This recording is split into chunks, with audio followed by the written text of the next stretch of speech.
The Cupertino Teen Commission and the Saratoga Youth Commission present Pizza and Politics, a political forum for teens. Tonight's forum will feature candidates vying for seats on the Fremont Union High School District Board and the California State Assembly 28th District, plus local party officials representing the two presidential candidates.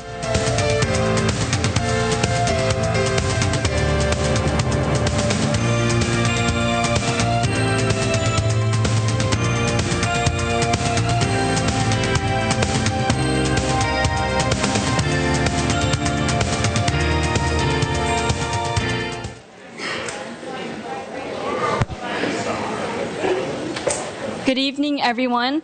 Welcome to the first Teen Political Forum. My name is Ashley Ding, and I'm the Cupertino Teen Commission's chair. The Cupertino Teen Commission is basically a group of 9 students, and we have representatives from Mitty, Homestead, Cupertino, and Monte Vista. In the past, we've had projects like the Walk 1 Week program, and we've also done the Giving Tree with the West Valley Community Services. Tonight, we're looking forward to having an informative and entertaining conversation about some national, state, and local issues that are important to you guys. And we have some special guests here with us today, the Fremont Union High School District, state assembly members, and local mayors and vice mayors to answer any questions that you guys might have in mind. Our moderator today is Crystal Bothelio, and she is the Saratoga City Clerk. We are really proud, and we had a really good time working with the Saratoga Teen Commission, and here's their chair, Caitlin Finch. Hi everyone, I'm Caitlin Finch. I go to Saratoga High School and I'm a senior. This is currently my 5th year on the Saratoga Youth Commission, and I'm so pleased to be here in front of you guys. If you guys don't know, we were started in 1969. The Saratoga Youth Commission is made of 11 teens from 5 different high schools, and we're so proud to be representing all 5 grades, 8th grade through senior year this year. This event has been 2 months in the making, and we really hope you enjoy your pizza. So thank you, Caitlin. It was really fun working with you for creating this political forum, and I hope we can do more activities later in the future. And next up is Cupertino Vice Mayor Orrin Mahoney.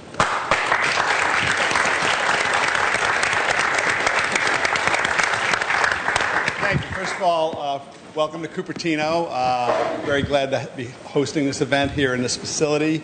But I really want to congratulate the 2 commissions. I mean, this is an outstanding project, and it's so good to see the youth involved in the election process. Voting is one of the most important things that we can do.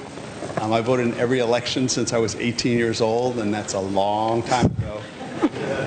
But it really is important, at the national level, at the state level, and certainly at the local level. And the schools are so important to both of our communities, to all of our communities here. So, again, welcome. I'm excited to learn more about the different candidates myself, and it's a great program. And I'd like to introduce Chuck Page, the mayor of Saratoga.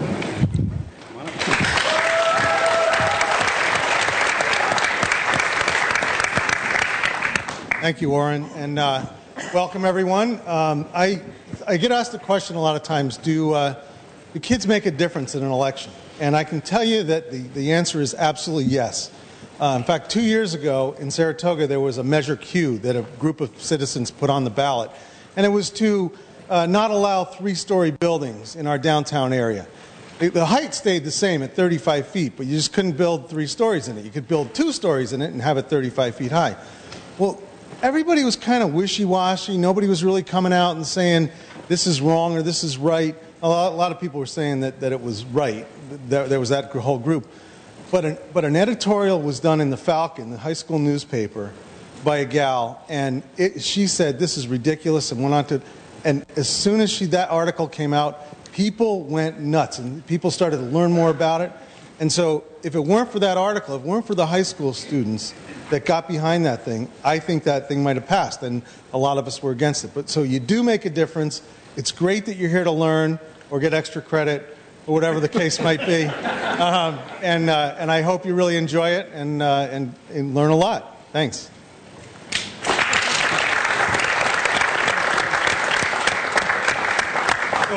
So it's my honor to introduce a city clerk from the city of Saratoga. She has been a management analyst in our city. She also has worked in Pete Constant and Linda Lazat's office with their council members in San Jose. Please welcome somebody whose name I just learned. She's got a new last name. She just got married, so congratulate her on that. Crystal Bothelio.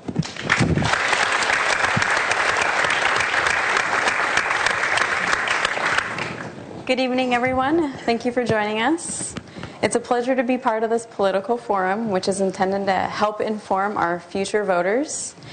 And as members of democracy, we have a unique opportunity to influence and participate in our government through elections. So it's critically important to wield this power responsibly by informed and engaged voters. Even though some of you aren't eligible to vote yet, you're already developing the practices of responsible voters, and you should be applauded for taking the time to learn more about the candidates and the issues that will be voted upon on Election Day. Before we begin, I'd just like to cover a couple of ground rules.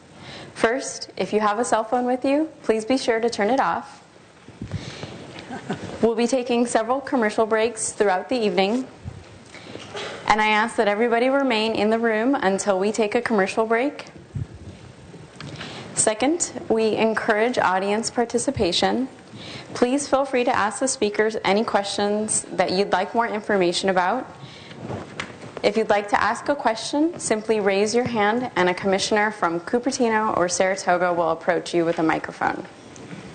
Because this forum is geared towards our youth, we will be taking questions from the youth before other audience members. However, everyone is welcome to ask questions. Our first group of speakers includes candidates for the Fremont Union High School District. It includes incumbent Nancy Newton, Mr. Jeff Moe, and Joseph Antonelli Rosas. These candidates are vying for 2 seats on the Fremont Union High School Board of Trustees. The speakers will be given roughly 2 minutes to answer questions. And to kick things off, I'd like to ask each of you to tell us about yourself and why you're running for office. And we'll start with Board Member Nancy Newton. Well, thank you. I'm delighted to join you tonight and delighted to see this many young people join us in this process. You have much to be proud of in the fact that a lot of adult forums don't get this kind of turnout. So congratulations on that for a wonderful event. I hope the pizza had something to do with it, but not all of it. I'm Nancy Newton, and I'm currently a member of the Board of Trustees for Fremont Union High School District, which serves 6 cities, but primarily Cupertino and Sunnyvale. And I'm very proud of the work that we are doing in the district because we have managed to do careful planning and work to avert severe financial crisis. And I'm proud of that accomplishment. We've not laid off any teachers. We've not furloughed anyone. We've kept all our classes and programs intact. We have special programs for special students, and we have continued to do that. In addition, we've managed our bond money very carefully, and many of the students here will know they have new football fields and athletic facilities that we're extremely proud of. The current board that I serve with worked very hard to make this a reality through a bond election. And in addition to that, I see that my role as a board member, as I've been a practicing board member, is to reach out to the community, to other elected officials in the cities and state and nation to support public education. I'm proud to come to this forum with a great many endorsements from these people for the work that we've done together to make public education important and well-funded. There's challenging times ahead of us with the Props 30 and 38, but I think in this community there's great support for our schools, and we'll talk more about that later. Thank you. Thank you, Board Member Newton. Next, I'd like to ask Mr. Jeff Moe to tell us about yourself and why you're running. Sure, thank you. Yeah, my name is Jeff Moe. I've been a resident of Sunnyvale and Cupertino for 29 years. My wife and I raised 4 children who all went to our local schools. Our youngest is a 10th grader right now at Monte Vista. I've been active in the community for all those years I've been here, primarily coaching youth sports. I coached basketball, baseball, and soccer. I've also been active in my church. Currently, I hold the position of Finance Council Chair. I've been a classroom volunteer also, including I taught a middle school web design class. And also I've been an active member of the Asian American Parents Association for 14 years, a board member and also co-president during that time. The Asian American Parents Association is an organization that's dedicated to bringing parents and schools closer together. In my professional career, I've worked in human resources at local high-tech companies. And then about 16 years ago, I started my own company, a software company here in Cupertino that focuses on software for human resources applications. So the reason I'm running, our kids have had an outstanding education in our schools, and I want to help give back to our educational community. I think is part of that whole process. I've been able to meet with members of our school board, principals, superintendent, community members, teachers, parents, and I really am impressed with how dedicated, passionate, and outstanding all of our educators are in our community. Thank you, Mr. Mo. Mr. Joseph Rosas, would you like to tell us about yourself and why you're running for office? All right, first off, I want to thank all you students for coming out here, and also to all of you fellow Giants fans, the sacrifice you're making for coming out to see us this evening. This election is all about you, all about the students, especially for high school board. Our decisions affect you directly day in and day out. That's why, in my activism career, I've been organizing students on trips to Sacramento and to their local officials. I wish to continue that work as a member of the school board. I want every one of you who is out tonight to come to a school board meeting, and I want to make it attractive for you to come out. I want to help your teachers create a curriculum that is based around local decisions and local participation. We can talk about national issues, but all politics are local.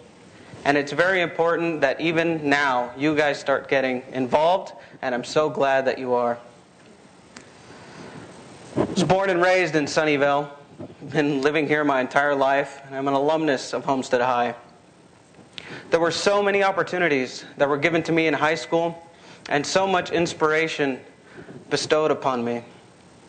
I took this inspiration to become a network security advisor even before I graduated. And this, luckily, helped me support my family and my 2 younger sisters as my parents lost their jobs. They've been able to graduate from college, and I thank my high school education for that. It scares me to death that students these days won't have the same opportunities I did. That's why I'm up on the stage, that's why I'm in front of you, and that's why I'm running for Fremont Union High School Board. Thank you, Mr. Rosas. And if there are any questions from the audience, we'd be happy to take them at this time. We have a question over here.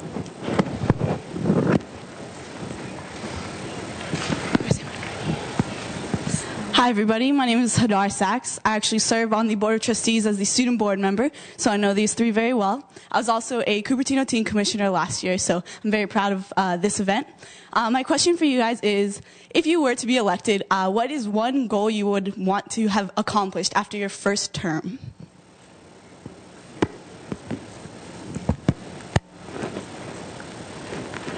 Oh, sure. Sorry, forgot my job. We'll start with Mr. Mo this time. Thank you. It's a very good question, Hadar.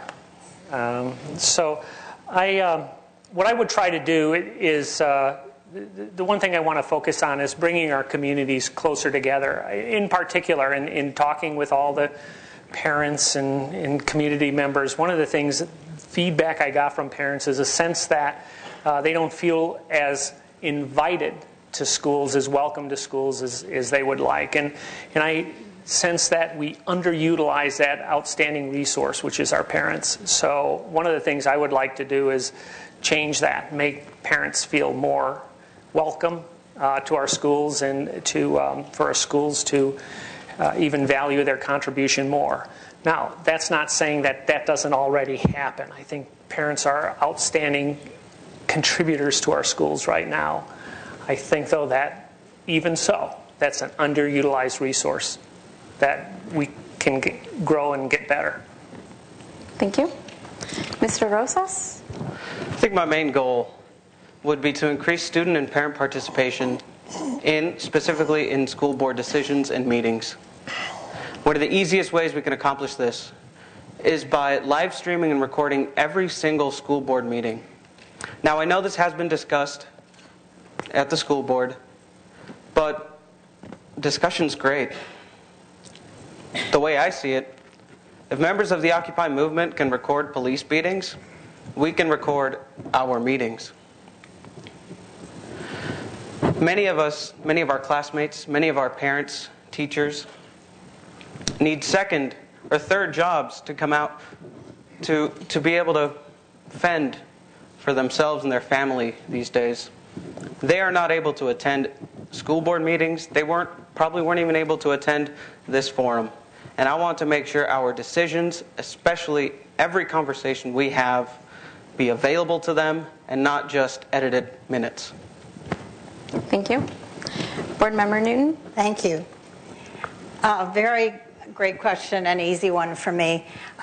When I started volunteering in schools a lot of years ago, when my own family was young, we took the idea of comprehensive high schools as a matter of fact. That is, schools that provide all the academics you can think of, but also music and art and drama and dance. Those programs in many districts now have been eliminated, and because of funding. We've managed to hold on and actually have exemplary programs, and we have AP classes, we have special programs, reading programs for students who need that. So my goal, as it has been long term and is now, is to continue to hold on to our comprehensive high schools, to provide every student with the opportunity for a rich academic life, but also one that includes a lot of the things that we enjoy in life, and that for many students connect them the most to their high schools. So comprehensive high schools for this community are a must, and I will die trying to keep them in our community. Thank you. Our next question. I have a question for the candidates. Across the state, schools are grappling with budget cuts. If Proposition 30 does not pass, what would you, as a board trustee, cut from your budget in order to balance the district's budget? And if you can, please be specific, and we'll start with Mr. Rosas. I think I could bring my IT experience to our schools in case of such a dramatic cut. We need to be able to shift and modernize our schools. We don't need to outright cut AP classes or other limited attended courses. We can move them online.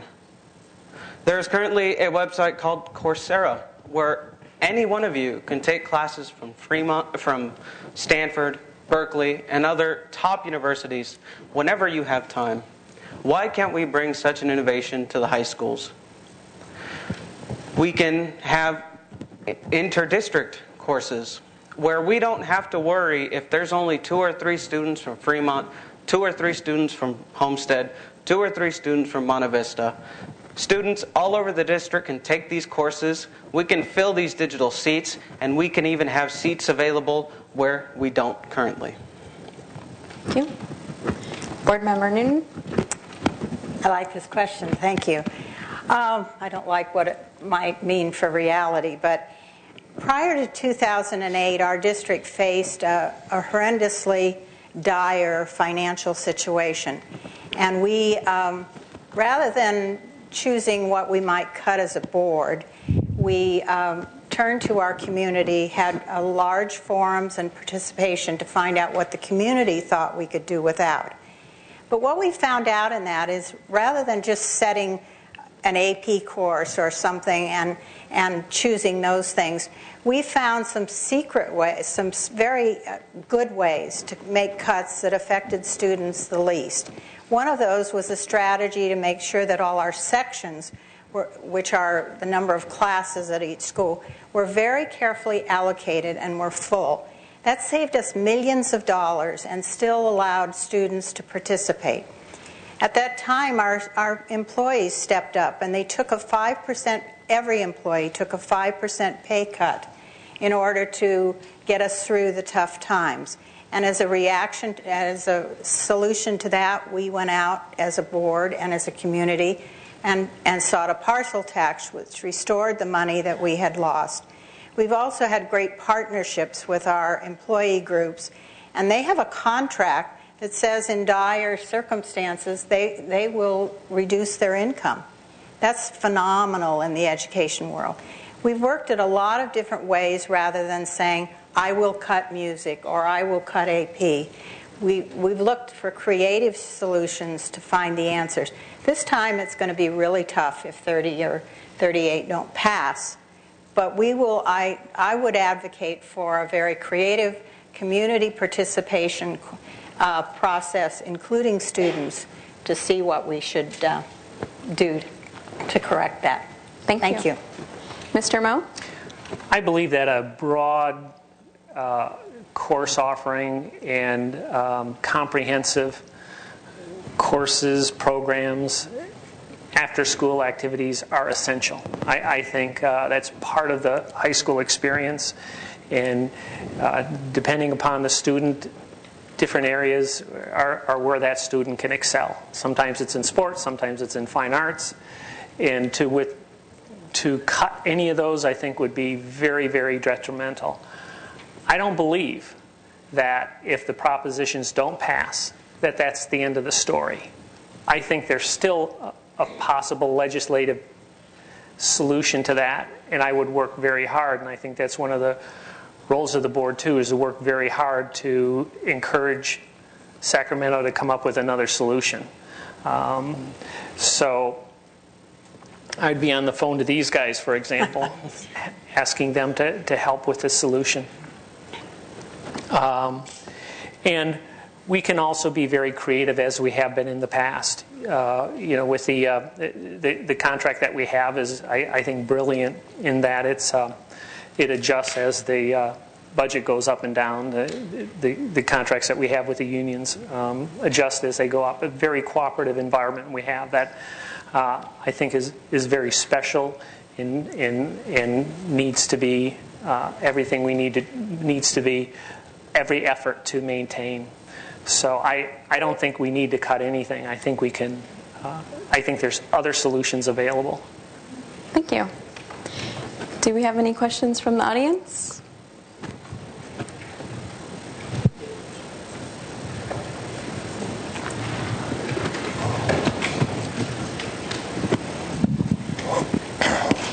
Despite the budget cuts that many of these schools face, a lot of these schools are pushing for increased constructions and renovations.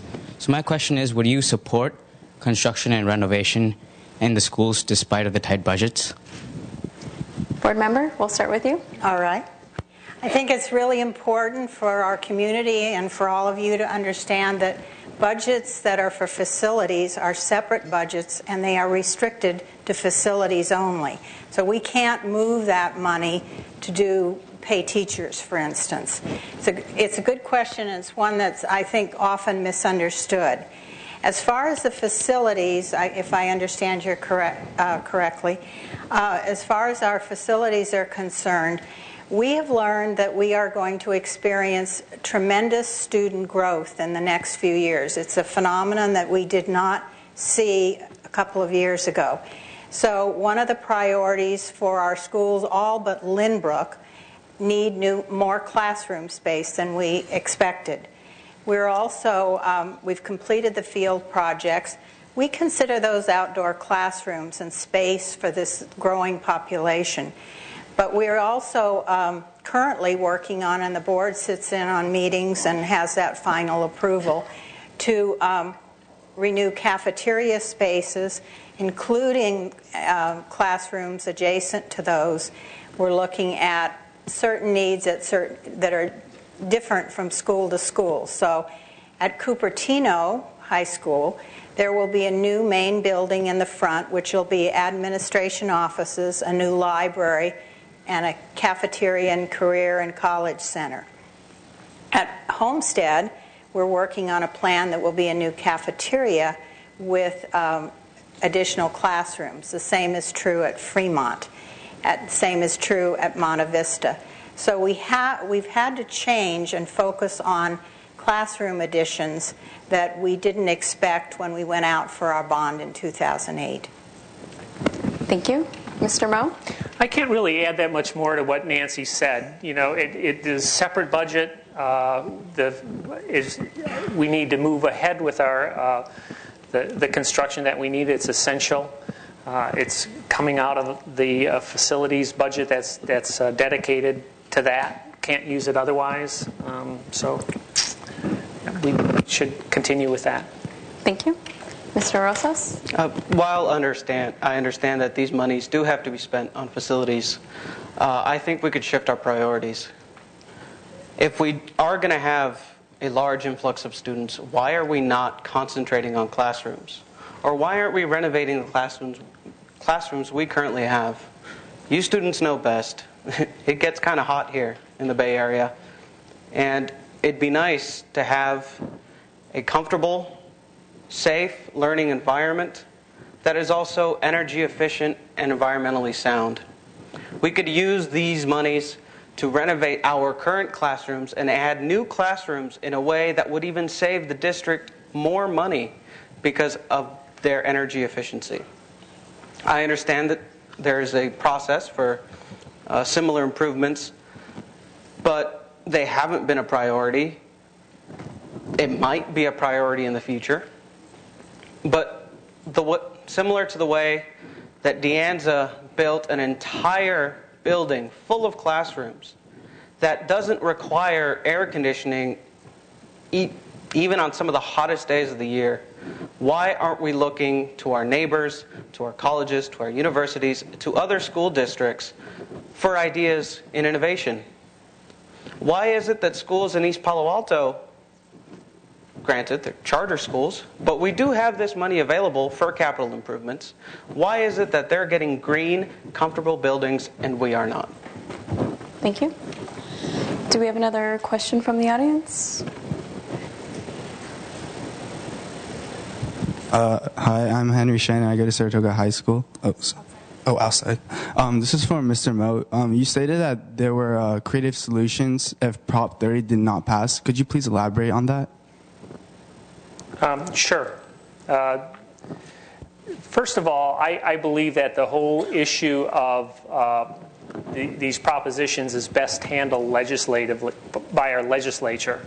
I think that they're the professionals who are trained to know all the issues, to know the impacts that these different propositions are going to have, and they're the ones who ought to be hammering out the best solution. There are other solutions available other than cutting our budget. It's a school budget, for example. Cuts can happen in different areas, and a new budget plan could be created where steep cuts aren't required. I mean, the legislature can agree upon a solution where we don't cut our education steeply, then that's their job. Their job is to ensure that we have that our state is as good as it can be. So. Thank you. Board Member Newton, would you like to respond to that? Sure, I'd like to. I think the key to this is not waiting for 30 to pass or not pass, but to put preparations ahead of time that you can fall back on in order to solve some of the issues with lost money. We have, for instance, to respond to Joseph's comments, we have put solar panels at all of our schools. We're now saving about, that was our first construction project, we're saving about $1.5 million a year in PG&E costs already. We've put contracts in place with our employee groups for emergency situations. We've put more reserves away than is required by state law. We've looked at a lot of strategies that will keep us in pretty good shape until the outcome of this vote. It is going to be difficult. There's no question about what we might be faced with. But this community is creative. We have partial taxes and bonds that this community has voted for, has always been supportive of schools. If we have to go to something like that, we will do it. We are looking at savings in the various buildings in terms of ecological considerations already. It's a very thorough process that we're already undergoing. That's the key, to do it ahead of time and be ready for the hard times. Thank you. Mr. Rosas, would you like to respond? Like I said, we need to modernize and digitize our schools. Moving forward with a digital curriculum, we'll be able to save money on textbooks simply by utilizing off-the-shelf hardware and products. Currently, you can get a refurbished iPad for less than the price of 3 textbooks, if not 2 textbooks. Then we can continue to get each textbook for $15, the newest edition, every year. This will allow students to take notes within their digital textbook that they could export to their computer. They can email them to themselves and print them out to have them whenever they need it. Secondly, while a legislative solution is ideal, as somebody who has personally lobbied on behalf and with students and community members on behalf of solutions like the ones that Prop 30 represents, even a less watered down version that had no sales tax, it wasn't originally planned. We didn't want it to be a ballot measure. It would have been fantastic if the legislature could have come together and passed that bill or even something similar. But alas, these days it's just not possible with the partisan gridlock in Sacramento. We need legislative reform. In fact, we need Proposition 13 reform, which could at least start charging commercial property owners fair value on their property taxes and fund our schools. But, like I said, we do need innovations now. We need them, like Mrs. Newton said, before cuts happen so that we're ready for them. And they need to be true innovations, not just flashy solar panels, which are one of the least cost-effective new energy producers. Why can't we take some of these capital improvement money and create green roofs on our schools and even take students up there to help take care of them and learn about how to green their households? Mr. Rosas, thank you for your response. And thank you to all of you for joining us tonight and sharing your reasons why you're running for office, and good luck. We're going to be going to a break now, and when we come back, we'll be speaking with the candidates for the 28th State Assembly District.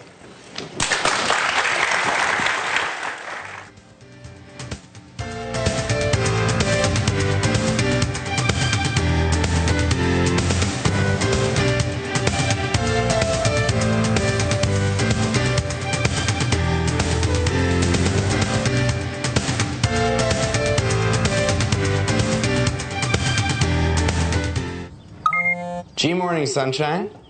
Wakey, wakey. Text me. Are your parents home later? We can hang. LUV, love you. JK. Holla back. Holla back. Holla back. Are you with your friends? That's lame. We're in a huge fight right now. XO. What'd you dream about? Something I did. Are you on your way to the mall? I'm lonely. Nude pics. Send me some. Text me.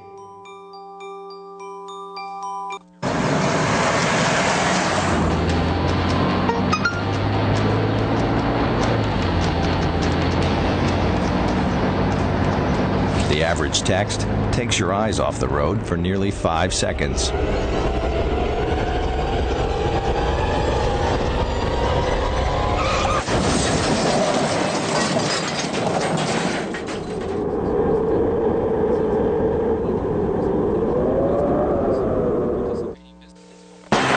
Today, the world we live in is fast-paced and ever-changing. We need a senator who will lead us into the future. We need courage. We need integrity. We need someone who won't walk away from trouble. We need Bag of Leaves. Cast your vote to elect Bag of Leaves in the midterm elections. If you're not voting, then who are you electing?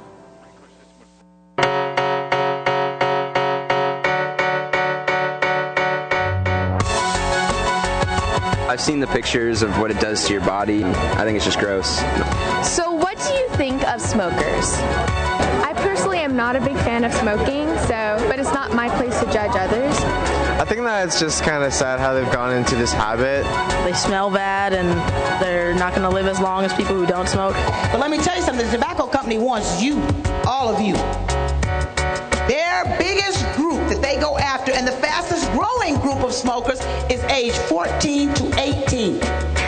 If there's one thing they should do is that they should definitely quit. I mean, there's no benefits in smoking. Personally, I think it's kind of gross. They're not the smartest to quit smoking. It's crazy. It's like, come on. They kill people. No tobacco. Brought to you by the Cupertino Teen Commission.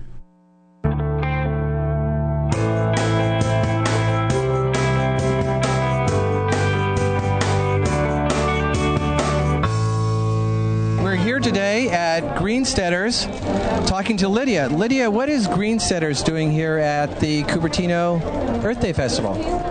We are selling heirloom tomatoes, or heirloom tomato plants. And we're selling heirloom tomatoes because we love heirloom tomatoes. And that's because when you grow heirloom tomato, you can save your seeds and plant them the next year, and you'll get exactly the same tomato as the one you were eating from your plant. This is not true with hybrids. So hybrid tomatoes are what most of us buy at most nurseries or what we buy at most stores? That's correct. So we can grow our own tomatoes year after year. This must be terribly expensive. I don't know. 4-inch pot is $3. Is that expensive? No. And they're great tasting tomatoes. Really? Do they taste any differently than hybrid tomatoes? Okay, we have a tasting event in September at the Piketty Winery. Come and try the difference. We have tomatoes from green, through yellow, through bicolor, red, pink, purple. Cherries and big beefsteak-like tomatoes. They all taste different, and you can't describe the flavors. It's very hard to tell how one tomato tastes versus another. You can say it's sweet or sour, but it just doesn't tell the whole story. There are many different tomato flavors that have this. How can people find out more about your organization and where to get heirloom tomatoes if they're not here today? We only sell here, so you need to find another nursery that has heirloom tomatoes. Master gardeners sell heirloom tomatoes, and if you want to know about us and come to the tomato tasting event, go to greensteaders.org. For more information about this and other programs that can help you keep Cupertino and your home green, visit cupertino.org/green.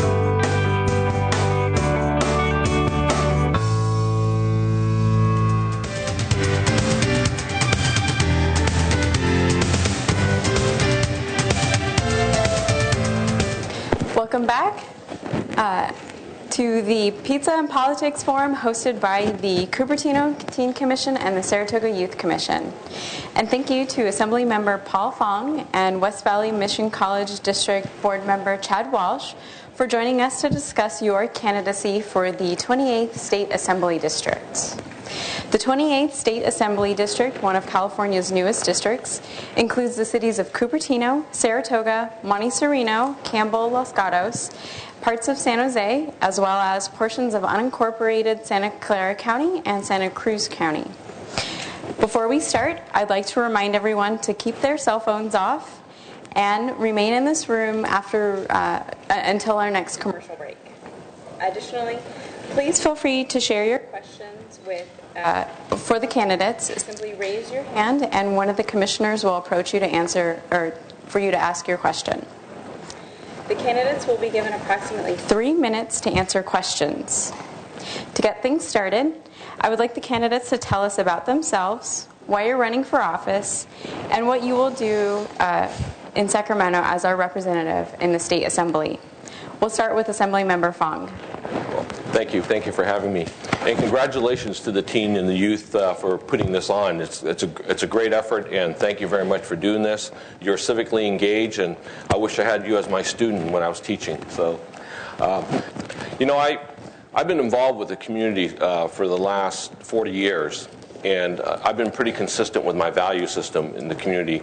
I've been involved with at least 3 dozen nonprofit groups, ranging from Asian Americans for Community Involvement to United Way to currently I serve on 3 groups, Community Housing Developers, a nonprofit affordable housing development concern, Asian Americans for Community Involvement, and Sacred Heart Community Services Board of Directors. I'm just committed to the community, and I've been involved with the community for, ever since I was in high school, and I just wanted to bring that up to the state level.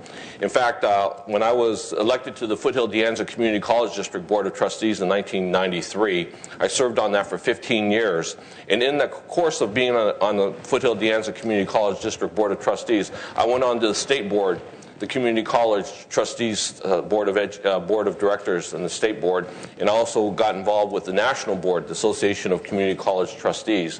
I learned everything I could about the community college system, so that's why I decided to take the leap up to the State Assembly, and I was elected in 2008 in the 22nd Assembly District, which includes Sunnyvale, Santa Clara, Cupertino, Mountain View, and parts of San Jose.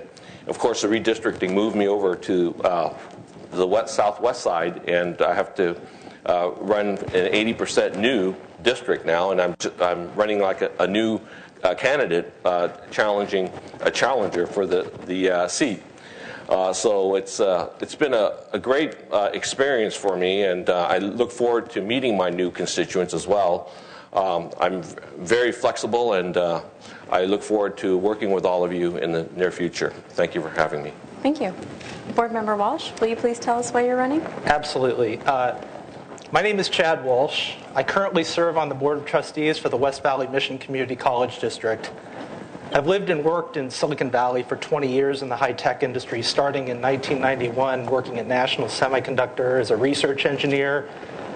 Then, halfway through my engineering career, I got interested in some intellectual property issues, went to Santa Clara University part-time, got my law degree, and now I'm a patent attorney.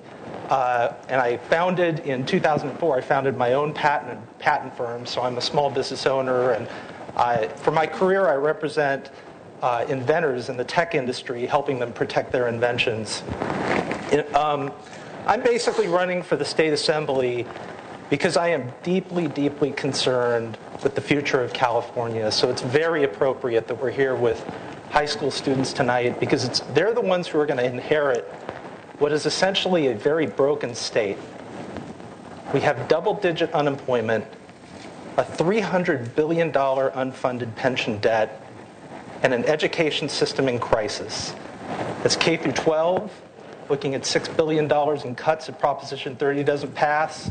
That's higher ed, where tuition rates are going through the roof, and the students in this room are going to face mounting debt just to get a college degree.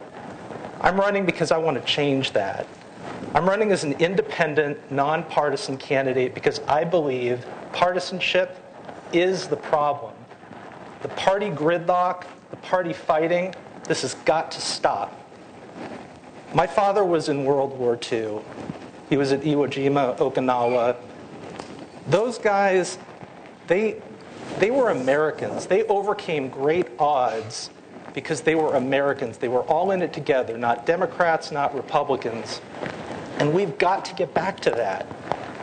If I'm elected, I've committed myself not to caucus with either party.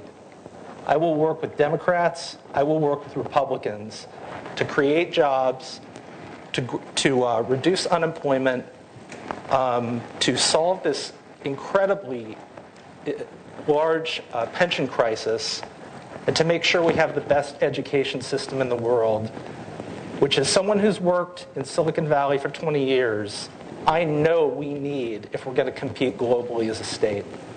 Thank you very much. Thank you. And do we have a question from the audience? Hi. Hello. Hi. So considering a lot of us are high school students in this room, Proposition 30 is one that interests a lot of us because it will provide funding to our schools. And I'm wondering your stance on that and how else you're going to support our state in crisis, specifically in education. Thank you. We'll start with Board Member Walsh. Yeah, absolutely. Proposition 30, if you ignore the cuts for a second, ask yourself about the policy over and above the cuts.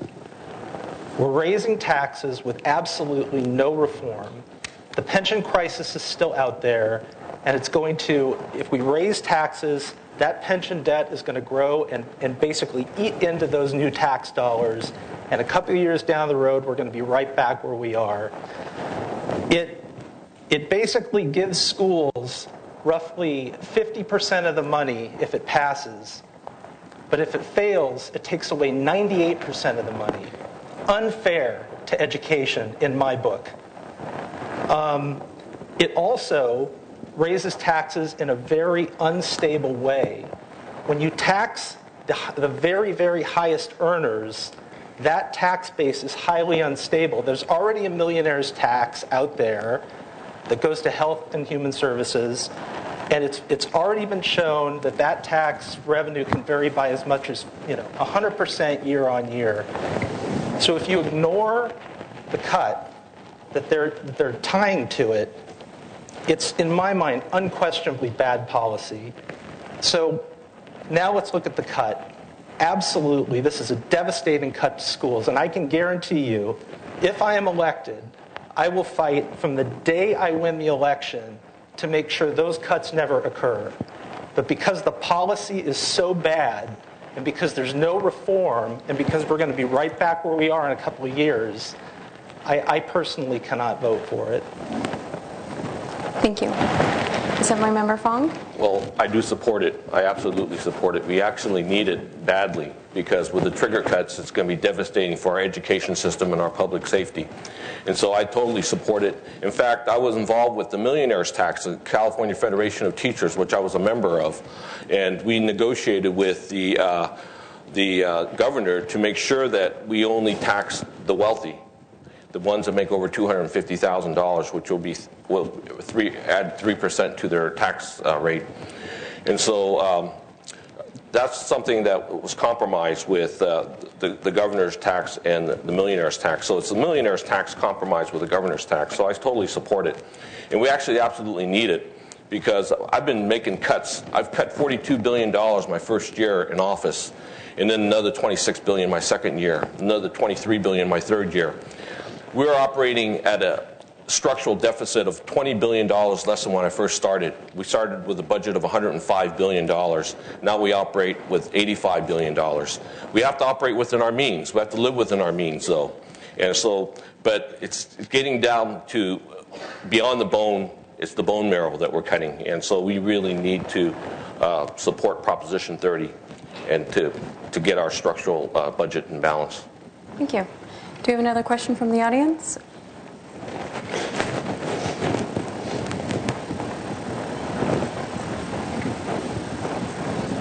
I'm Nick, and I'm a junior at Saratoga High School. And my question is, what do you believe is your best personal attribute that will allow you to be most successful and effectively serve the people in the community? All right, we'll start with Assemblymember Fong this time. I've been very consistent with my values.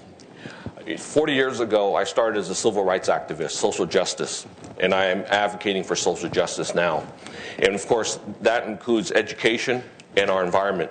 And so my attributes is social justice, advocating for an educational, a sound educational system, and the environment. I'm a protector of our environment. I've won numerous Legislator of the Year awards from both the environmental organizations and the educational organizations, acknowledging that I am a champion for education and the environment, as well as social justice. Thank you. Thank you. My greatest attribute that I think will serve me well in this office is just my ability to work very, very, very, very hard. I've got a bachelor's degree in electrical engineering. I earned a master's degree from Santa Clara University while working full-time. I earned a law degree from Santa Clara University while working full-time. I was a patent litigator at one of the largest firms in the country doing high-stakes patent litigation. I founded my own firm. I work very, very hard. I can absorb a lot of information, and I'm very, very good at working with people. I'm a great bridge builder. I have a lot of empathy. I believe that when you're working with other people, you need to listen first, learn their perspective, and then try and start building bridges. Because unless you're willing to learn and listen and learn first, you're not going to be effective at building coalitions that are absolutely necessary for moving the state forward. Thank you. Do we have another question in the audience? Over here.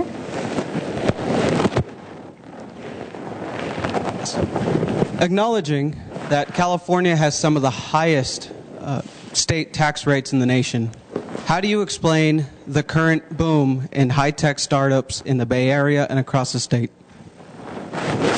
We'll start with Board Member Walsh.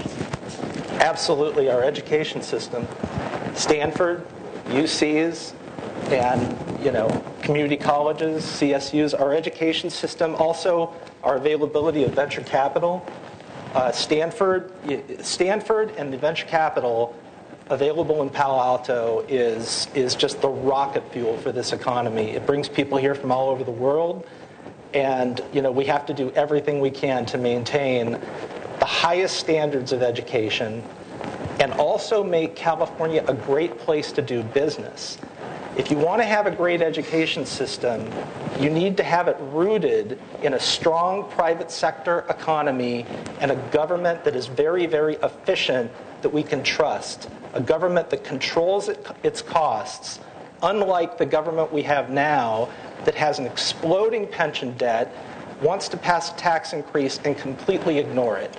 I am absolutely 100% in favor of a tax increase. Don't get me wrong. But the conditions, the way I would do it, and the way I will do it if I'm elected, is number one, it's got to go to education. It can't go to all these other areas the way Prop 30 does. And number two, we have to have meaningful pension reform, unlike the pension reform that our state legislature just passed just a month and a half ago that solves about 15% of the problem and still leaves us with over $300 billion in debt and exploding costs that, by the way, are taking more and more money out of the classroom every day. At West Valley Mission Community College District, our pension costs, the cost increase for 1 year was almost $200,000. That's money that cost us, teachers' salaries, that's course sections. This pension debt is going to kill us. And if we pass a tax and ignore it completely, we're going to be right back where we are today in 5 years, but the problem's going to be worse. Thank you. Assemblymember Fong. Well, it's really simple. Innovation in our economy. The innovative companies are doing quite well because we support them. I serve on the Select Committee on High Technology. I chair that. And before Facebook had their offering, we visited Facebook and we learned about Facebook and how they're going to do their offering. And so we're connected with the high-tech communities around here, and the innovation in our economy is very important. We need to recognize that and to have education feed into our innovation in our economy. We have to emphasize STEM education in our lower grade school all the way to high school. We have to emphasize career technical education to emphasize our careers in education.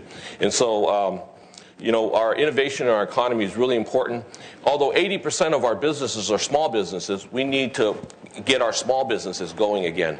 If we get our small businesses going again, we'll be out of this economic recession, and we'll be going well again, and we'll be able to stabilize our budget again.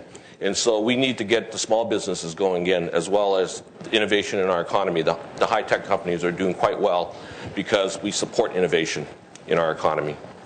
Thank you. We have a question over here.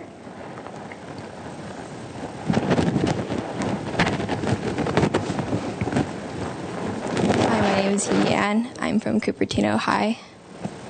From my perspective, it seems as though, even though we have pretty high-performing students and a good education system, it seems as though a lot of the Latino high school students tend to have lower academic performance. I don't know whether that's just from my perspective, but to your knowledge, is this a real problem? And if it is, then why do you think this is happening? And what do you think? How might you handle it? Thank you. We'll start with Assembly Member Fong. It is a real problem. The academic achievement gap is for real, and Latino and African American students are falling behind. We need to focus on that portion of it. We need to have a successful school system so that it can be successful in our economy. And so career technical education is an example how we can lower the dropout rates among Latinos and African American students so that they have an emphasis in some kind of career and they get motivated in the schools. And so we have to re-emphasize our curriculum into career technical education and to STEM education, science, technology, engineering, and math. We need to be more relevant for our economy, our economic engine that drives this area.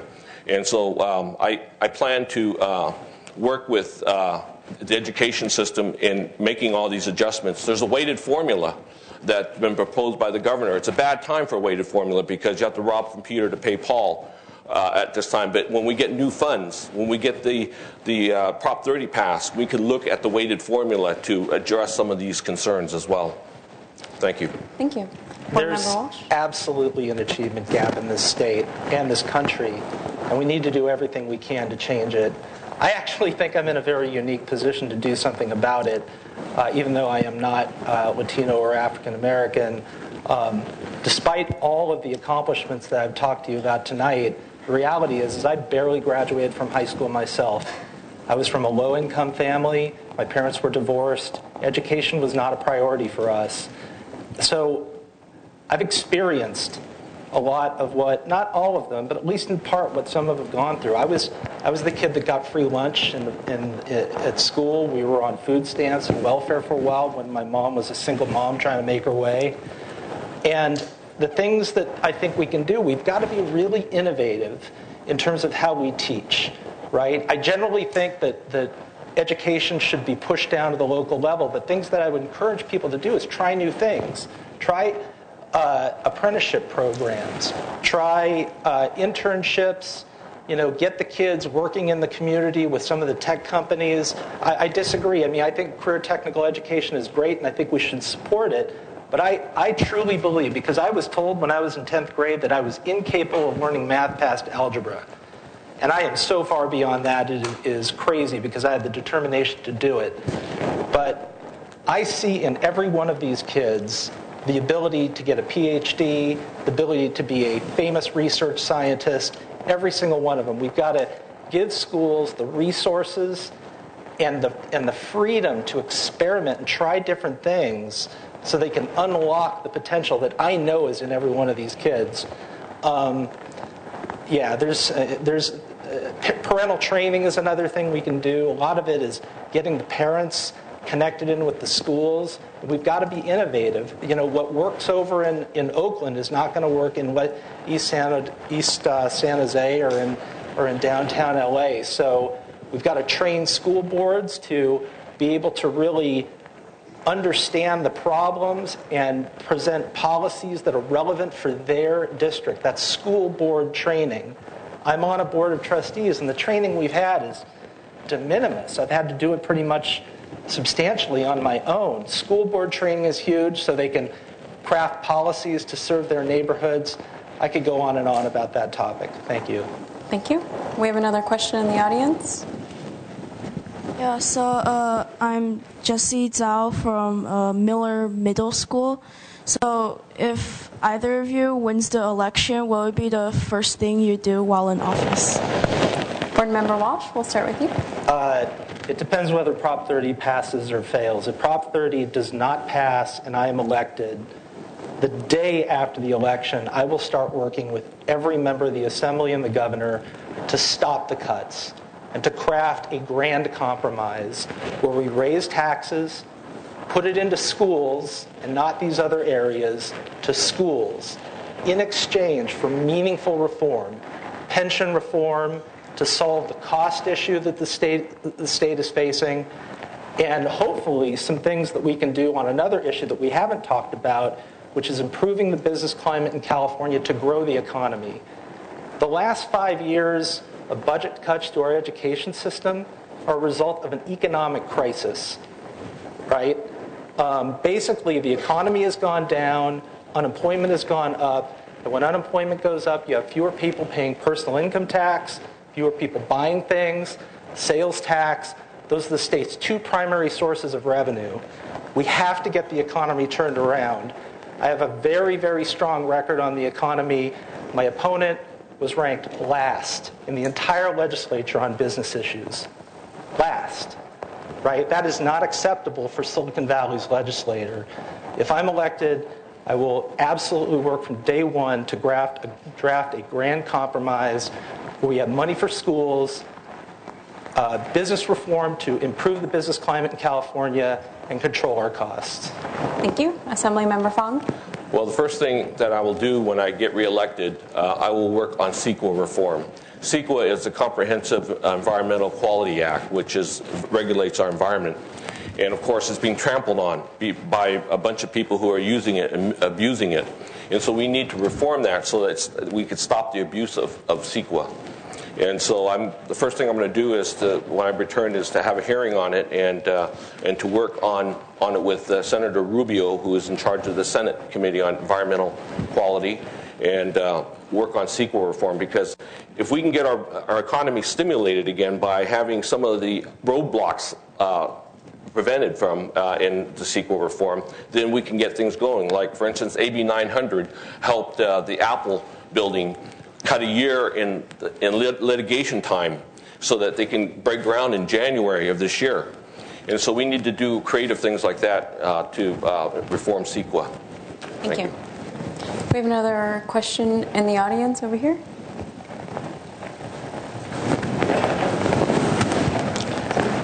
Representative Fong, Assemblyman, I presume you're bilingual. What will you do to equalize the trade deficit with China? And secondly, what will you do to stop inflationary thinking? I'd ask both candidates to reply. Assemblymember Fong, can we start with you? Well, yes, I am bilingual. I speak Cantonese. That was my first language. And so I do think bilingually and biculturally. And so I appreciate you recognizing that. Actually, trade deficit is handled by the federal government. Although in the state government, we do encourage trade with other nations, with China, with Latin America. We have memorandum of understandings that we go and visit. We visit these countries and we develop relationships with them. We used to have a trade office in those countries, but we closed it down due to the budget deficit in the early 2000s. We need to reopen that. In fact, we have a Go Biz office now, a person designated to promote businesses in general. The governor approved that bill just this year. And so we need to just do everything we can to promote business abroad, because we're a global economy, we're a global community, and so we need to work with the other nations in developing a business plan so that we could work bilaterally. We need to import as much as we export. And so we need to work out some of these things, and And I appreciate your question. Thank you. Board Member Walsh, would you like to respond? Solving the trade deficit with China, that's no small order. California, basically, one of the big issues with California is we place a very, very high price on the environment, as we should. And we're competing with countries that don't, right? So jobs that could just as well be here are not here because we have very tough environmental regulations that result in the cost of manufacturing being much higher here than in China. Okay, so something that you could do, I guess, as an assemblyman on that regard, is you could just talk about it. Talk about it with your congressional representatives, and let's try and put pressure on other countries to improve their environment, because we're doing the right thing. They should be doing the right thing too. I'm deeply concerned about the global environment, and it's got to be a global effort to solve global pollution, basically. Other things that we can do, again, I go back to education, right? You want to grow the economy of this state. We need to be so far out in front of everybody on education that everybody else is just in the dust, that we're manufacturing in a more innovative way that's cheaper because it's higher tech and it's more sophisticated. We've got more people doing state-of-the-art design work, more people doing, coming up with inventions, which I happen to know quite a bit about, and just leaving the rest of the world in the dust. That's the key. Educate, educate, educate. And then just have a workforce that's second to none in the world. You have a follow-up? I wasn't done, but. Do you know anything about patenting in China, or have you ever? Yeah, I do. You do. Separate discussion. Okay. But while you're on that point, there is something we can do here as a state. It turns out trade secret law is a state issue. Patents are federal. Trademarks and trade secrets are a state issue. So if we have people coming in this country from other countries stealing our trade secrets, you bet there's something we can and I will do about it. Working with local officials like the district attorney and really putting a priority in saying, hey, if people come here from other countries, they hire our engineers, and then they ship the technology back to another country, we need, if they're doing it illegally, that's something that could be done. Now, I'm not saying that is happening. I don't know if it is, but that is a state issue. Intellectual property is huge, and intellectual property is one of the biggest strategic advantages of this country. Intel is not going to move their state-of-the-art, latest and greatest fab over to China anymore because it's going to be on, all that technology is going to be on the street in 30 seconds, and they know it. So let's help Intel stay here in California. Let's help them build their fabs, do manufacturing in a way that meets our environmental standards, and then we all win. Thank you. We're going to take one last question from the audience. Hi, my name is Carissa, and I'm a senior at Monte Vista. My classmates and I are all graduating this year from high school, and you guys talked about the issue of unemployment earlier this evening, and my question is what you will do to lower the unemployment rate in light of the fact that a lot of students like me are going to be entering the workforce with maybe less experience or less years of higher education. We'll start with Board Member Walsh. At my law firm today, we were having a discussion actually about whether or not we're going to hire first-year lawyers to work in our firm. From a cost and business perspective, it's very, very difficult. But I feel, and I propose to my colleagues at the firm, I'm the president, so they tend to listen to me, that I felt we had a professional responsibility to bring in the next wave of patent attorneys, at least at our firm. But things that we could do as a state, I think, are linking the business sector up with education so that when you're going through your educational training, that you're getting more experience about what businesses really need. So my wife is Swiss, and I've spent a lot of time in Europe. And in Switzerland and Germany, they have an apprenticeship system over there. When those people finish college, they already have a job because they've been working for their employer while they were in college. So I'm not saying we adopt their system, but we need to think outside the box here in California and do things differently. So So let's ask the question to our CSUs, UCs, and community colleges. Is there a way we can integrate business and education together more effectively so that when our students graduate, they know they're going to get a job? They know there's a paycheck that comes with that diploma. And I think we should really get serious about doing that. That's going to require teamwork. Teamwork between legislators, teamwork between the business community, teamwork between college administrators, teamwork with college professors. Again, we've got to come together. It's all the same theme here, right? Running as an independent, moving beyond partisanship, working together. If we work together, we can solve all these problems. But it's time to work together and time to stop doing this. Thank you. Assemblymember Fong? Well, it's a two-pronged approach. First of all, we need to maintain our innovation in our economy. We need to continue to give the R&D, research and development tax credits so that innovation keeps thriving in our larger companies. But 80% of our economy are run by small companies, small businesses. And that's why I was endorsed by the California Small Business Association, because I operate a small business. I know the need for small businesses. And we need to stimulate our small business development. That's the only way we could grow out of our economy. We need to grow out of our economy. We need to grow these small businesses. And so I plan to work on that part of it when I get back to the State Assembly. Thank you. Thank you both for participating tonight. We appreciate it. We're going to be taking a short break now, and when we come back, Saratoga Mayor Chuck Page and Campbell Vice Mayor Evan Lowe will be joining us to represent the views of the presidential candidates and their respective parties.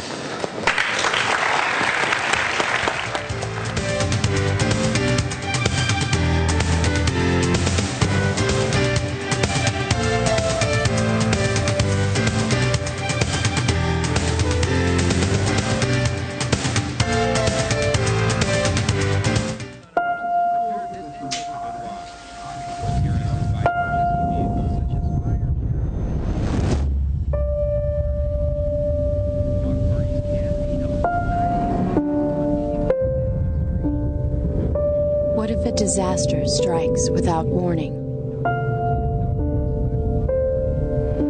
What if life as you know it has completely turned on its head?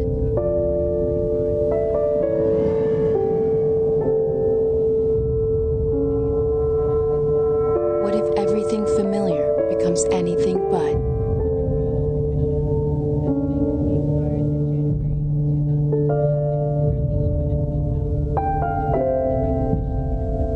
Before a disaster turns your family's world upside down, it's up to you to be ready. Get a kit, make a plan, be informed today. Learn how at ready.gov.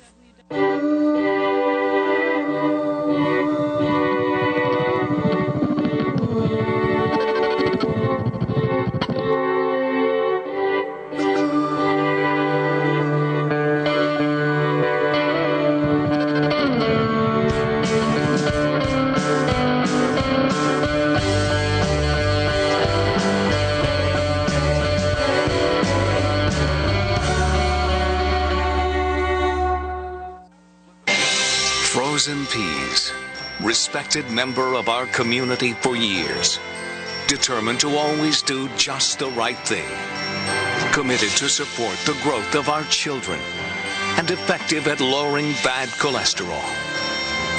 Frozen Peas, courage, integrity, fresh ideas.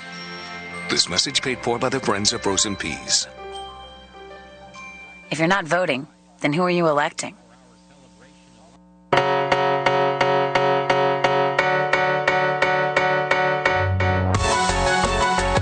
I've seen the pictures of what it does to your body. I think it's just gross.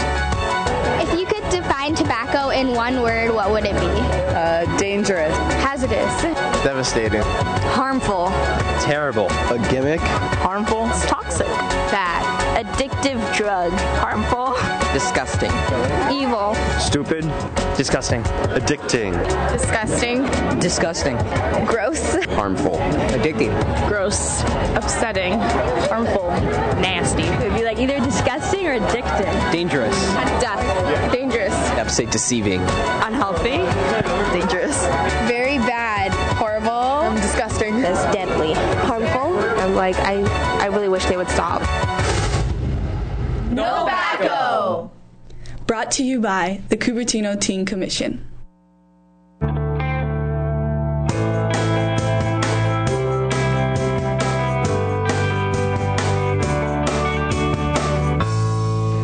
We're here today with Ruben Veek, Operations Director for Sunwork Renewable Energy Projects. Ruben, what can you tell us about what your organization does and the services it offers for Cupertino residents? So Sunwork is a nonprofit solar installer. We work in Santa Clara and San Mateo counties, including Cupertino. And we partner with volunteers to install solar electricity systems for about 2/3 of the cost of a conventional contractor for low energy users. So our target market is those people using the first 3 tiers of PG&E power, which gets you to about $150. Those are the people where solar traditionally really has had a hard time breaking even. Like, the economics aren't really there for it yet. So through our program, we're hoping to expand solar to that group. So $150, $200, anyone with electrical bills. Yeah. Great. And if there was one takeaway from the event today, what would that be? I think from our organization, there's a conception, and it's not inappropriate, that solar is, for a lot of people, solar isn't there yet, that it's too expensive to really be a mainstream technology. And more the consensus is that solar is here for a lot more people, and especially through our program, even if you're a lower energy user, I think solar is at the point where it can really start to make sense for people. Super. Thanks so much. For more information about this and other programs that can help you keep Cupertino and your home green, visit cupertino.org/green.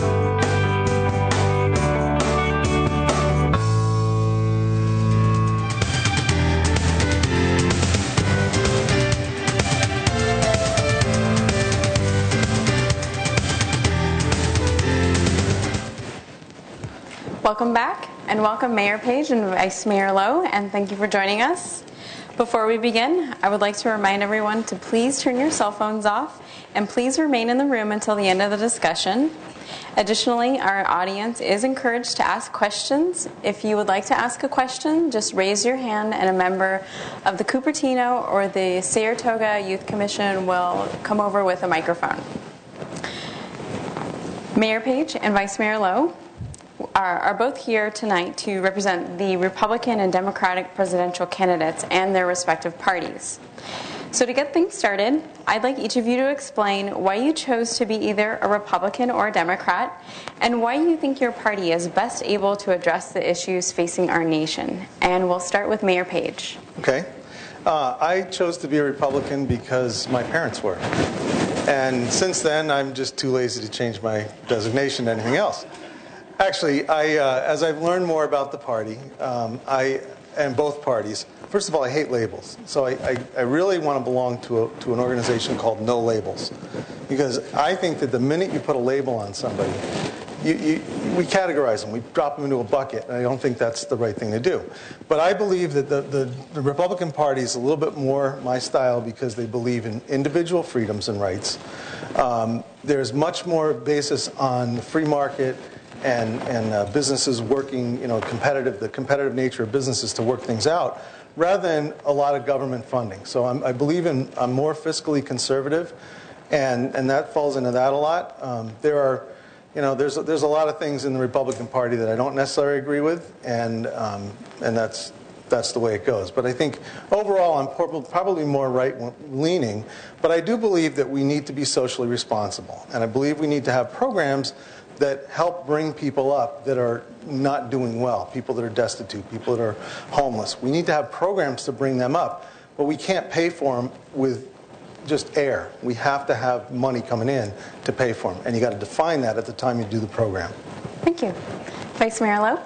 First of all, let me just say that I have a deep appreciation for anyone who serves in public office, particularly those individuals that were running for a state office. It's commendable, and elect officials and appoint officials in this room, because it's not an easy task to do, particularly in tough economic times. And so I have a deep, tremendous respect for individuals who say, I want to be part of the process. And until we're part of the process and having a voice, you don't have an opportunity to reflect your viewpoints. And so it's commendable from that standpoint. And let me also just say that I have a deep respect for my friend here, Chuck Page. Campbell and Saratoga neighbor each other, and as elected officials, we work collaboratively on regional issues. And so while these policy issues might not necessarily be partisan, you don't necessarily have a Democratic street sign or a Republican pothole. So we need to work together collaboratively, which is a very important distinction. Now, having said that, we are talking about the Democratic and Republican Party, so let me go into some of the distinctions. And funny enough, I actually think that when I heard Mayor Page talk about why he's a Republican, I actually thought he was talking about why he's a Democrat, because those values of individual freedom and helping those needy and helping those poor is exactly what the Democratic Party stands for. I, too, like Mayor Page, I am a Democrat because my parents were also Democrats. And as you begin to gain a sense of consciousness, you ask yourselves, well, what do I believe in? Does the party that I am a part of represent and reflect the values that I also care about?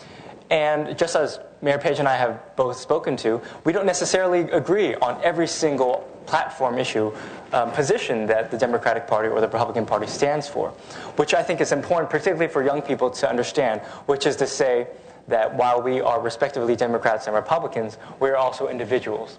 We don't just think exactly as our party stands for, but that we are individuals, and we might see differently on various issues. But again, why I'm a Democrat? It's because the Democratic Party stands for the future, not the past. We stand for making sure that we provide equal access for everybody, all people.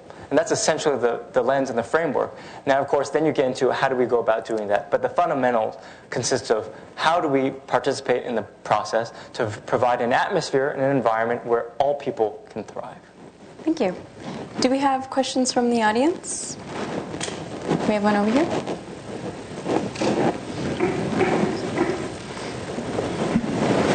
A small business is currently defined as an organization with less than a certain number of employees. Do you believe that this causes an unfairness by the way members of large corporations are often lumped in with small businesses? We'll start with Vice Mayor Lowe. I think you need to create some type of criteria to be able to identify the differences of the different organizations that exist in our economy.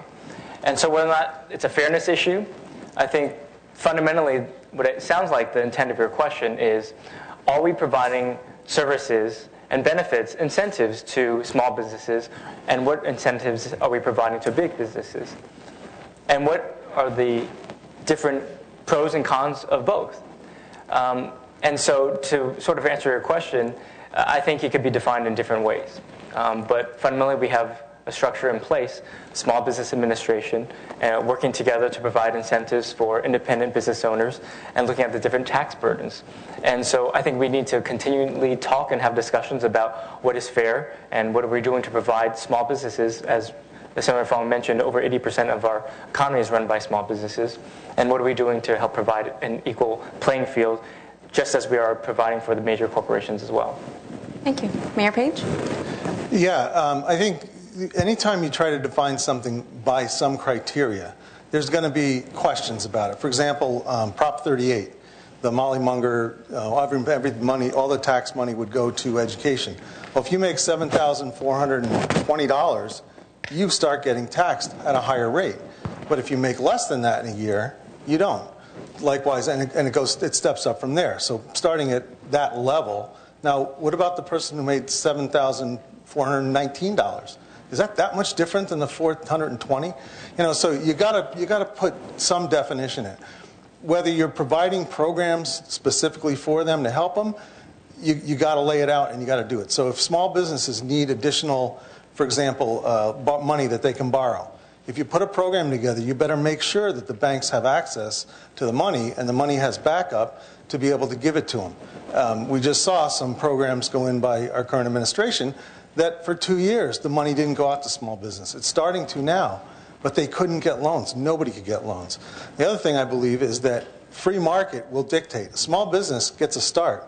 Most big corporations didn't start as big corporations. They started as little businesses. And they worked their way up because they found a difference and they got out there and they worked their tail off and they made a difference. Thank you. We have another question over here. Hi, my name is Mercedes, and I'm from the Saratoga Youth Commission. Every 4 years, the question is asked whether the popular vote should replace the Electoral College in deciding who the next president should be. Since I live in California, and if I were a Republican, I'd feel like my vote wouldn't count. What are some of your thoughts on that? We'll start with Mayor Page. I believe that the Electoral College should stay in existence. And it's interesting because in California, it's largely a Democratic state, so it's pretty much a write-off, and that's why we rarely see Republican people that are running for major office like president come out here that often, except for fundraisers. But our founding fathers put this in place because it was really, we're the United States. Okay, we're a republic of independent states. We're not a republic of individual people that just happen to live in different places. So each state is what's going to vote to have the president in place. And states have different ways of allocating their electoral college votes, but I do believe that it should remain in place. Thank you. Vice Mayor Lowe? The question about representation is an important one to have a discussion on. And whether or not the Electoral College should be in place, I think provides an opportunity for us to have a discussion on that. I certainly would be open to having discussion on looking at representative governance, and are we truly reflective from that standpoint? To say that, for example, Rhode Island, smaller than the city of San Jose, has 2 U.S. senators, and the state of California, the 9th largest economy in the world, if we were our own country, has 2 U.S. senators. Obviously, it's representational in terms of at the congressional level, in terms of the House of Representatives.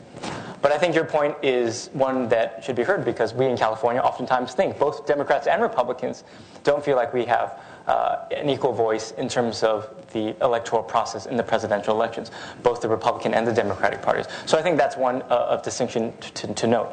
But I also just want to mention, now that I have an opportunity also, that I didn't get to mention in the opening, you had mentioned that you are a Republican, and that I can see that you're a female, and I applaud you for participating in the Teen Youth Commission. Mayor Page talked about individual freedoms.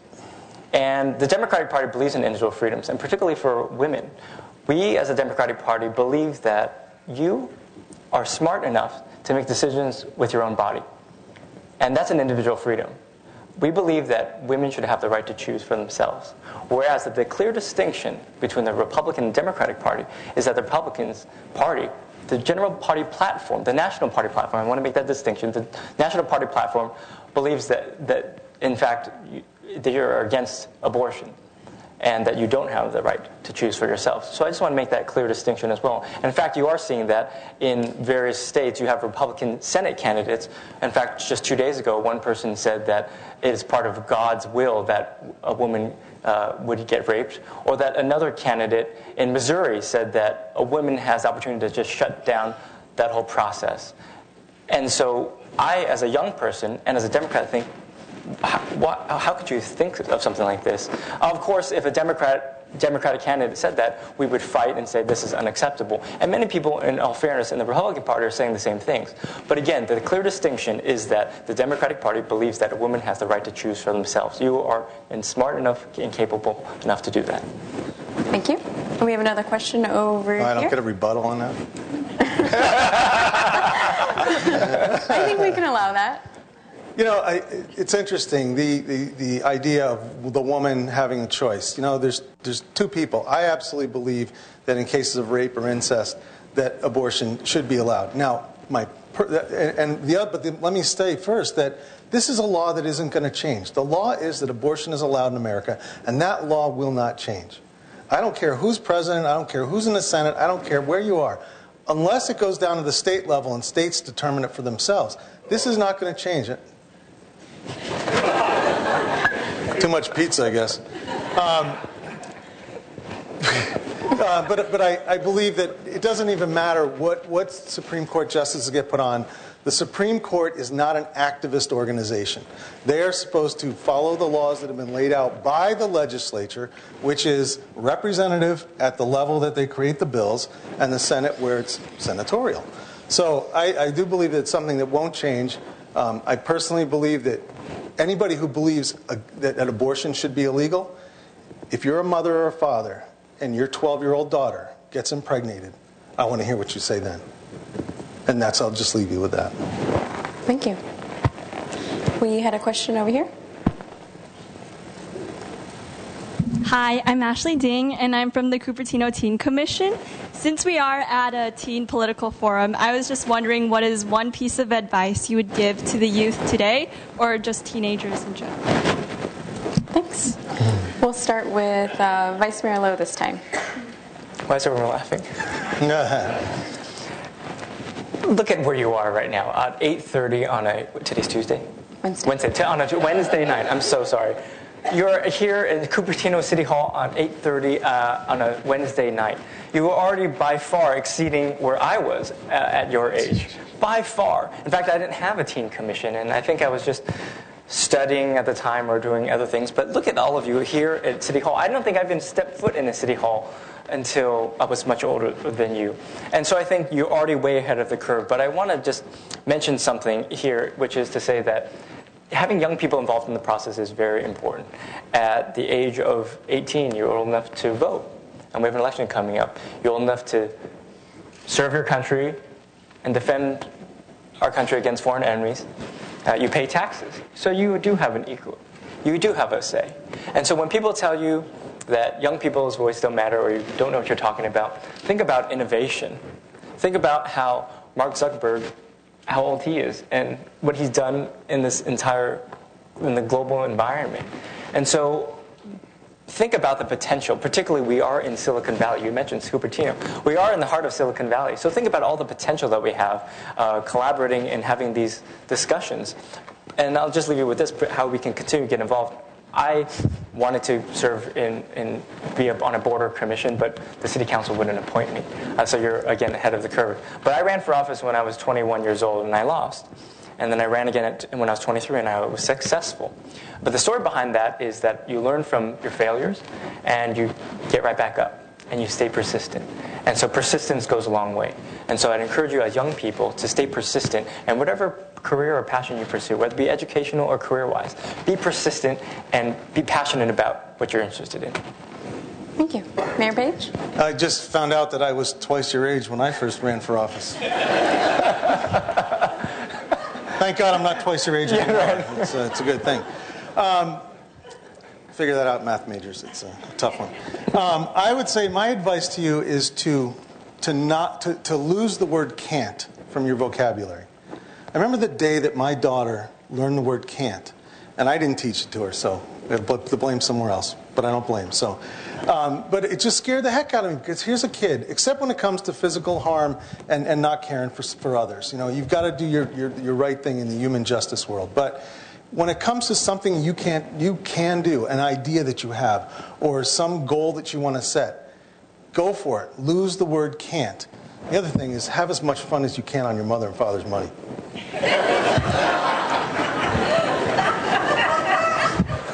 It's the truth. Such a Republican philosophy. On the other hand, we could all be equal. We could go for social equality, and I'll give you a perfect example of that. If the current administration's philosophies of redistributing wealth would apply in the school, I'm sure everyone here is a pretty good student, but you've got some kids in your class that aren't. So say the teacher said, I'm going to go this year, and we're going to use the Obama redistribution of wealth in our classroom. So the first test you all take, some of you get A's, some of you get C's, and he says, and some of you get F's. He says, okay, you guys that get A's, you're going to get B minuses. And you guys that got F's are going to get C pluses. So he balances it out. Well, I guarantee the people that got A's aren't feeling real good.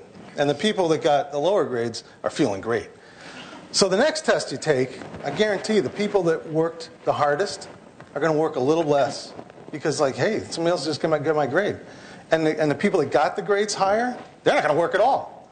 So you're going to find that the class grade is going to go down, down, down.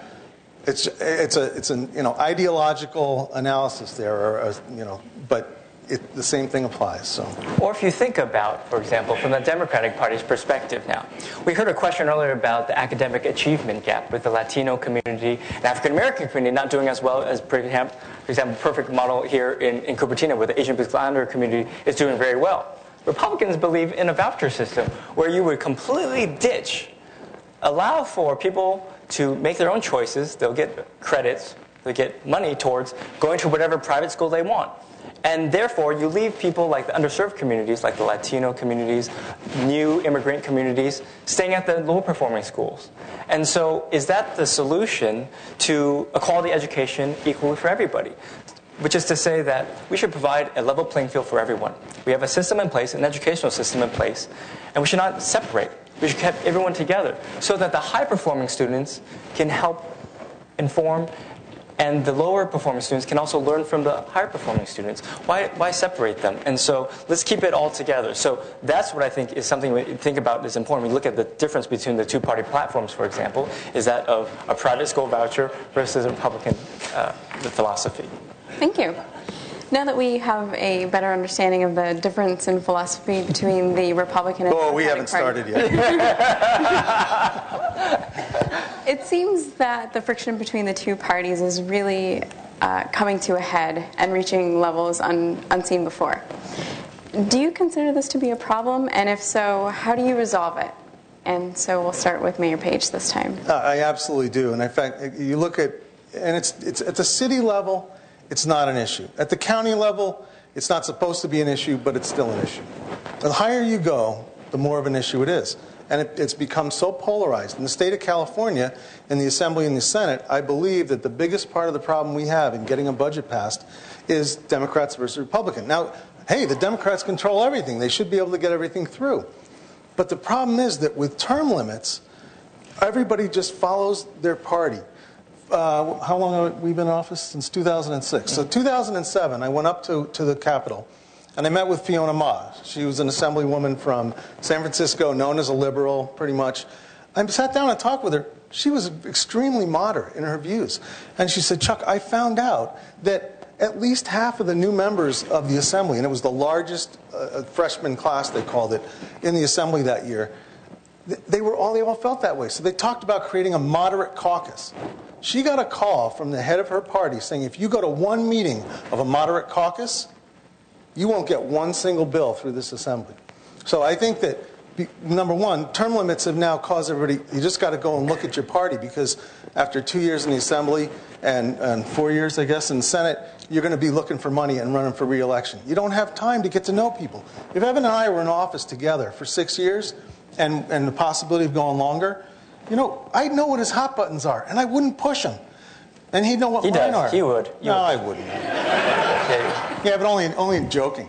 And in front of the cameras. No, I'm kidding. But the thing is, I would know that I'd need his vote. And we'd work together to make sure that we came to compromise. And that's what we don't see at any level. You don't see compromise at the highest level. So I think that the key thing to do is to teach them or make sure that there is compromise. You come in here and I come in here, you got to go somewhere, and it's got to be the middle. You can't go the opposite way. And that's one of the problems that we've got. People are unwilling to back down from their points of view. Chuck had illustrated that the Democratic Party at the state level were bullies, and if you don't support a piece of bill that you're going to get kicked out of office.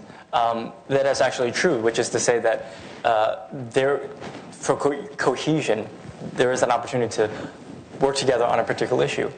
Similarly, on the Republican side, there is no room for independence because Republicans, 99% of them, sign no tax pledges, which is to say that they sign pledges that they will not vote in support of a tax increase. And so for a rational person to say, why would I bind my hands in uncharted territory in hard economic times to say that I would never vote to raise taxes? And so that also becomes a problem too. So similarly in both Republican and Democratic Party, the major parties do put pressure on individuals, elected officials, to focus and move the priorities forward. Having said that, though, I do want to illustrate, again, the importance of understanding people. You talk about getting beyond partisanship. I think with longer terms, we are able to build a relationship where Chuck and I have to work together. Campbell borders Saratoga, for example, as I already mentioned. We work together collaboratively on our garbage. We have a garbage company that works together for us. We do sanitation, so when you flush your toilet, it just magically disappears, right? Well, the cities work together to make sure that we are working best for the public dollar, to make sure that we're getting the most benefit, collaborating and working together as small cities. So, as I mentioned, toilets and sanitation, that's not a Democratic or Republican issue. And so it's really important to understand the person. And again, that's what I really want to get beyond. Many of us watch in the political ads as just bickering. Everyone attacks each other. But again, when you think about it, think about the individual. Think about what does the individual stand for? And are they a good person? And so, however, that takes time. It's easy just to look on a TV ad and see 15 seconds of a political ad and say, okay, I know what the conclusion is. But it takes much longer time, maybe half an hour, to review the philosophies, the issues, and to attend public forums to understand what people actually care about. So I'll just leave you with that. Let's not say that politics is a nasty word. If someone says to you they're a politician, that is not a dirty word. But it's individuals that are stepping up to participate in a process to advance the public interest, for the public good. At our level, it's the ultimate in volunteer jobs. Higher than that, you get paid, and that makes it a little different. But that's really, that you're giving yourself for the public. It's true. All right, we have time for one last question. And do we have any questions from teens in the audience? Oh, we have one over here.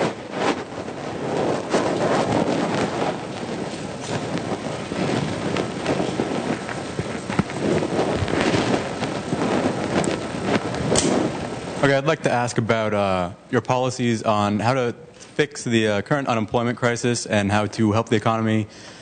In terms of taxation also, I know that we currently have lots of tax policies that force business outside of the country, and outsourcing is a big problem. For instance, we have the highest corporate tax rate in the world. Could you please explain both of your parties' philosophies on taxation and what you would do to lower unemployment and bring jobs back to this country? We'll start with Vice Mayor Lowe. Well, how much time do we have? I joke about that because it's a very complex issue. It's a very, very complex issue to ask what the parties stand for and how we will accomplish these different activities. And let me just say that in order to think about how we can help for economic growth, we look at the auto industry, for example, in terms of the administration of the Democratic Party. We can't just let that go down. And so how do we invest in private sector, public-private partnerships to work to build and provide jobs and opportunity for people and to create an equal playing field in the international stage? And it becomes a challenge because we are a global society and we need to be able to work collaboratively from that standpoint. And so I unfortunately can't give you just a short answer to that question, but in terms of the party philosophy, in terms of the Democratic Party, we want to invest in people. And that's why the administration is looking to be able to provide more revenue in terms of grants and funding for the private sector and bringing people up and providing for an investment in education, because it's not just a short-term problem. Unemployment is not just a short-term problem, it's a long-term problem. And being able to identify and invest in education so that people can compete with the PhDs of the world, because we need to do that. We're fast losing pace with the global environment, but that's essentially what we need to do. Thank you. Mayor Page? It is a really tough question. Different parts of the world have different lifestyles and different costs of living. Here in America, we went through our industrial revolution a long time ago. It was another century. Some countries are just going through that now. So they're going through that buildup that's going to lead to much more growth and educated people. It'd be nice if it was all even. Everybody was even, and we could, the countries were all at the same par, and we could battle for which country offers the most to the corporations or to the small businesses to start up. We don't have that today. So I think that one of the things we could do is look at lowering the corporate tax rate. That is something that would be important. But it's still not going to solve the problem unless you stop. I mean, everybody looks at CEO pay and they say, oh my gosh, how could that guy get $7 million a year or $70 million a year? And I'm working there and I'm getting, $40 an hour because I'm an engineer, or 60 or whatever it turns out to be. And that's a question, but if you look at the overall scheme of things, how much did that matter? And I don't know the answer to it. But I think that if we try to make it more, make corporations more responsible at the same time that you're lowering the tax rate, then you might have an opportunity to, see the businesses improve and some jobs stay here. But it's way more than a 1-minute conversation. And here in California, we also have the highest sales tax rate in the nation, and we're looking at 2 measures that are going to actually raise that. So we're going to be higher, and one of them raises the personal income tax, which is the largest amount of revenue that our state receives. That's 30, and the other one doesn't raise that. But it does. The other one raises everybody's starting at $7,420. It raises their personal income tax. Governor Brown, his measure 30, only raises it on people that make more than $250,000 a year. So look at that and you say it's good. But as Chad said earlier, if you're making $1 million a year and you frankly don't want to pay a bunch of that to the government, I think I can afford to move to Nevada. So the states may not end up getting that money. But also look at the state of California and you see a budget that this stuff has been built into already. And how can you build in a tax increase into a budget that if it fails, okay, here's the cuts we're going to do, and you make it look so bad that, frankly, people want to pass it. Because I don't want to see $5 billion not go to the schools, knowing that you got $40 billion already. That goes there today, and it's been going up every year. There's been cuts, but if you look at where it goes, does it go to the actual education? Because there's no proof that increasing money to a school will increase the education of that student. And that's why we got to look at things like in the inner cities and places where there are a lower income. Typically they don't do as well in school, but it's partly the family. They don't have the support structure, and we have to look at ways to beef that up. Thank you. Let me just say that obviously I know Mayor Page and I both would be happy to answer any of your questions. We have our email addresses both on respective Saratoga and Campbell City websites, and happy to get more people involved. If you are interested in volunteering or working on a political campaign or interning or seeing what is it like to be a mayor or vice mayor or city council member or running for office someday, please feel free to contact us because we'd like to get more young people involved in the public process. It's not necessarily a sexy issue, but it's very important to our future. Our last meeting we defined the term market, like grocery store kind of thing. But we had a bunch of high school students there from Prospect High. They got a government class, and part of their class requirement is to come to a city council meeting. Well, when I was mayor the first time, I started a process where I bring everyone up on stage and have them introduce themselves. And so, the minutes of our meeting, we don't write them down anymore. We have a video, the video of our meeting. So these kids are indelibly etched in the history of Saratoga just by coming to a meeting. So I invite you all to come. Thank you, Mayor Page, and thank you, Vice Mayor Lowe. And thanks to all of the candidates who spoke tonight. We appreciate your participation in the forum. And thanks to all of our audience members for being informed and engaged citizens. Make sure you get out and vote on November 6th. For those of you who would like more information about the candidates, propositions, and local measures on the ballot for the November 6th general election, you can visit the League of Women Voters website at www.smartvoter.org. You can also get general election information on the county's website at www.sccvote.org. We'd also like to thank the City of Cupertino for allowing us to use their beautiful Cupertino Community Hall and for filming this forum. And lastly, thank you to the Saratoga Youth Commission and the Cupertino Teen Commission for hosting this wonderful forum.